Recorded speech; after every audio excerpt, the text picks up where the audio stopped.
I quit my job of 14 years. I got in my little 2007 Honda Civic and I drove across the country. So this was back in 2021. I was going through a midlife crisis. Like, I was 28. I had been working at this factory since I was 14 years old, and this factory and this job became my whole identity.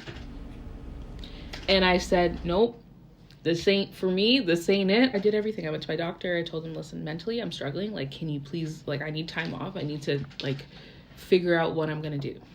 He would not give me time off, and he was, my doctor's old school. Like, he doesn't play those, like, mental health games. So I was like, hey, you know what? I'm gonna have to do this on my own. I worked night shift work. So I worked 2 days on, 2 days off, 3 days off, 2 days on, etc. Like, if you're a shift worker, you know. That week I had worked Wednesday, Thursday, and then Friday morning I'm on my way home. So funny story, like I said, Friday morning I'm driving home and I'm listening to Flow 93.5 at the time. It was like text it to talk it. So I like to speak things into existence. So I texted, hey, I'm quitting my job of 14 years to pursue my passion for food content, etc., etc. I'm gonna insert the clip because I have a video. And anyways, you guys are gonna be like, what?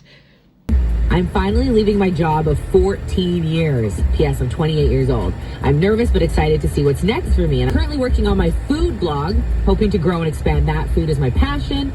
You can say me as Cher. And I'm like, hey, well, Cher, this is your chance. Plug yourself. You're starting a food blog? It's at Cher Eats. How are you making money off a food blog? It's super cool. Like, leaving your job of 14 years to launch this. Scary, but I love that you did it. That is super cool. Okay, mind you that, like I said, it was an average Friday. I was going home, go to sleep. I wake up, I go to my friend's house to have her, what were we drinking that night? 1942, an average Friday, okay? Even though I had said that in the morning, I meant it, but obviously I have to come up with a backup plan. You know, fear creeps in. You gotta give your work 2 weeks notice.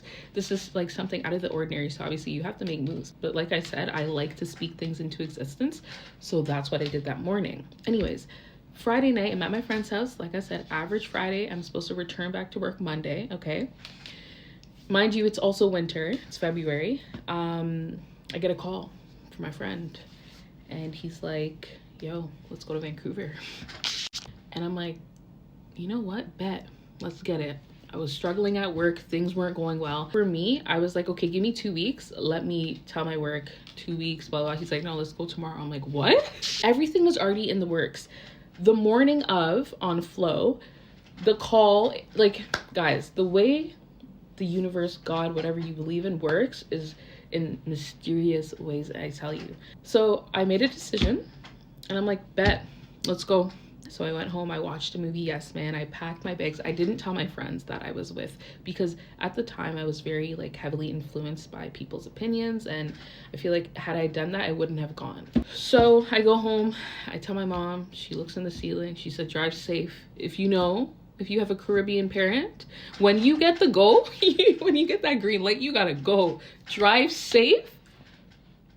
Let's go. We were boogieing out of there ASAP. Okay, for context, so I started working at this factory when I was 14. I love money. I still love money.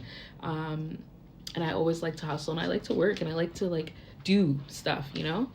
So I got a summer job there. It was supposed to just be a summer job. It turned into, I was skipping school for work. I was doing the most. It became toxic. My eating habits were terrible. I was smoking cigarettes. I was drinking. I was not taking care of myself. I was like sinking into this thing that I like, actually, like I hated her.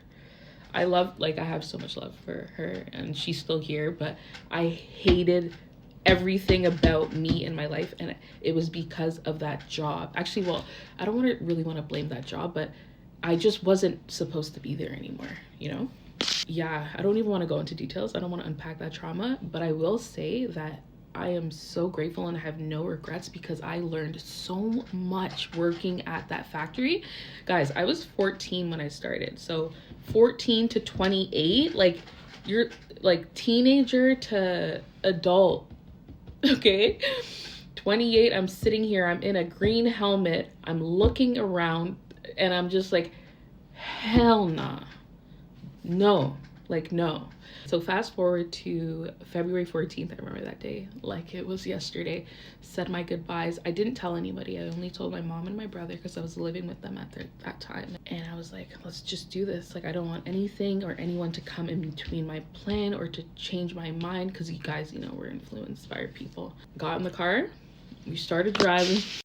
We just started driving. I'm gonna insert some clips. Like, the drive was beautiful, okay? So we start driving. Day 2, we get into a car accident.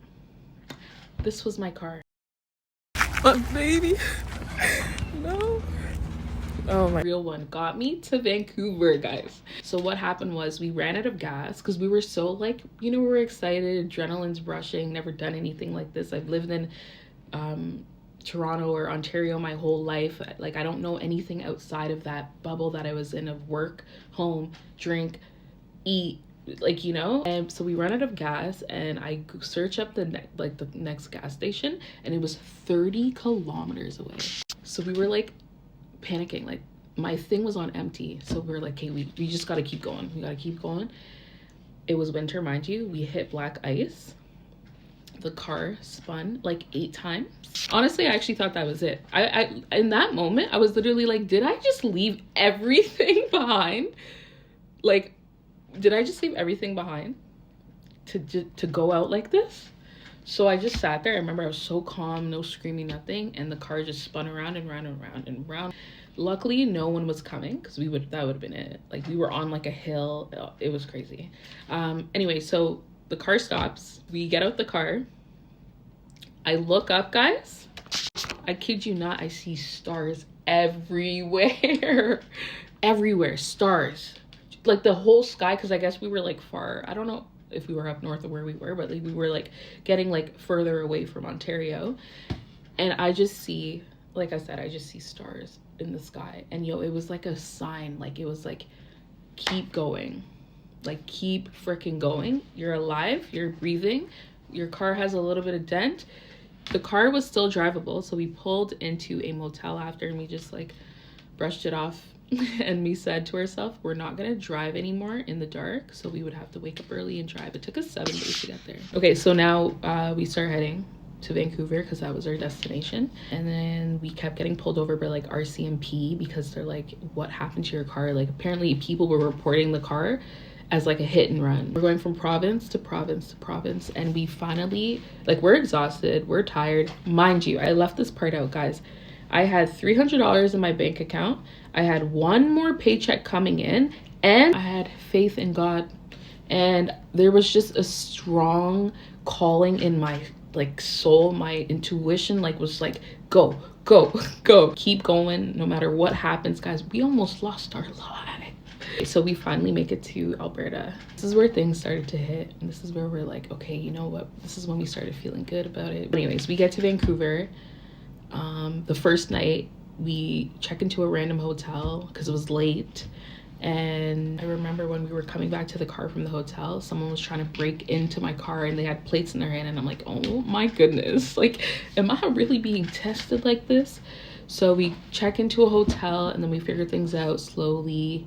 I think for about maybe about a month, I was just renting Airbnbs and just having faith and trying to figure out what I'm gonna do. So anyways, I'm starting to like get homesick. Like I said, I've never done this. I've been here my like 28 years, you know. My money starts going down, my paycheck stopped coming in. HR is emailing me like, hey, what's going on? Because so what I told HR was, listen, I don't have the support of my doctor.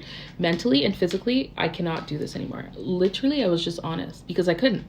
There's no way I could have done that anymore.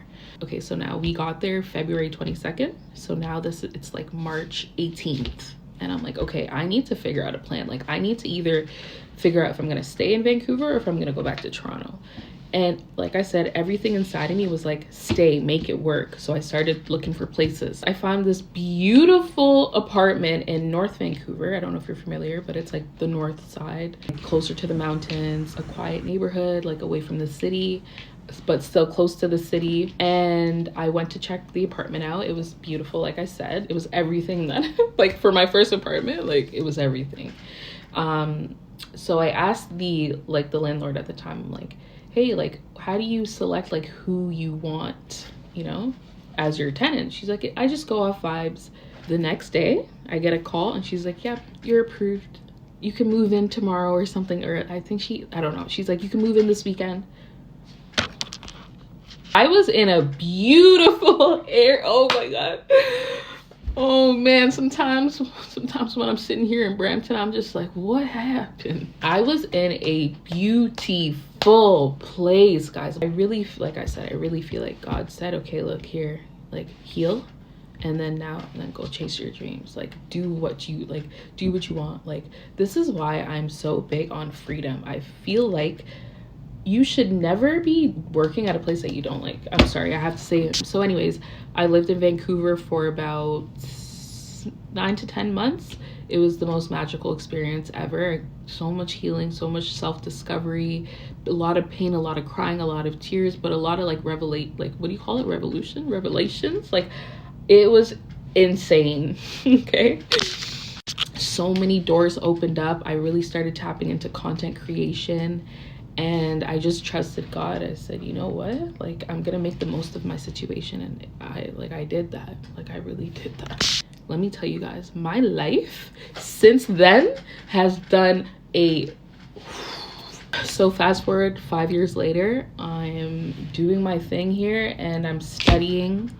For the first time, I'm actually studying and actually like focused on school, and school is like my first priority. Because like I said, for like when I worked at that job, I literally put it above everything. Like, what school? I didn't care about school. I was skipping school to go to work. I was leaving school early to go to work. Everything revolved around work. Even in high school, like, I would go to school, go home, rush to the factory. It was just time. You know, it was time for change. Beautiful experience. And, you know, if you're going to take something from this, like, do what's on your heart and on your mind. I feel like that journey opened up so many doors, and so many other journeys that I'm on right now, like, are connected with that experience. Just like my eating, my love for like healing with foods, and everything just came together. And here we are today, and here I am pouring my heart out to y'all. Listen, guys, if you got something on your mind and on your heart, tap into that. Okay, no risk, no reward. Literally, like, take the risk. Don't worry about what people think. The only person that really knows what's best for you is you. So like, people might think they know what's best for you. No, they don't know what's on your heart. They don't know what you're destined to be or who you're destined to be. They don't know what journey you're supposed to take. You know, God is just good, like, all the time. But anyways, I hope you guys enjoyed that story. If you want to know, if you have any like specific questions, just tap in. I'll be happy to share them. And thank you for tuning in. I don't know how many parts this is going to be, but you got a lot going on. You said bye.